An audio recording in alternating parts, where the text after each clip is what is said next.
তো আজকে সকালবেলা উঠেই মনে হচ্ছিল যে একটু মার কাছে যাই, অনেকদিন দেখা হয়নি, তো এই জন্য একটু দেখা করতে গেছিলাম। সকাল সকাল চলে গেছিলাম। তো ওইখানে গিয়ে তো ছেলে খুবই দুষ্টুমি করছিল, তো সারাদিনে ভিডিও করার টাইম পাইনি।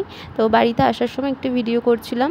তো মা এখানে সমস্ত কিছু গুছিয়ে দিচ্ছিল, ছেলের খাবার, আমার জামা কাপড় সব কিছু। তোর পাপা আবার চলে এসেছে, তখন বাজে রাত 8টা সাড়ে 8টা, আমাদেরকে নিতে এসেছিলো।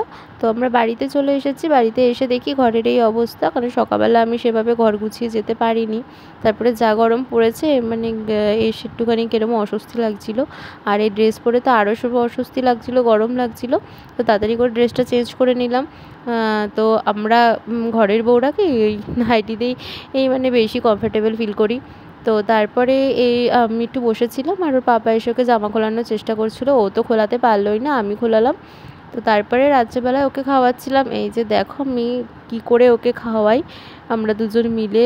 যা দুষ্টুমি করে, একদম খেতে চায় না। টিকটিকি দেখাবো, আরশোলা দেখাবো, এই দেখিয়ে দেখিয়ে দুজন মিলে ওকে খাওয়াতে হয়। তাও পুরো খাবার খাবে না, অনেক ঝামেলা করে খাওয়াতে হয়। তো আমাকে একজন শুধু কমেন্ট করে, একটা দাদা ভাই কমেন্ট করে লং ভিডিও দেওয়ার জন্য, বাট আমি লং ভিডিও দিতে পারি না, কারণ আমার একদম পসিবল হচ্ছে না। কদিন ধরে ভিডিও দিতেও পারছি না, লং ভিডিও তো দূরের কথা, একদম করতে পারছি না। চেষ্টা করবে লং ভিডিও দেওয়ার।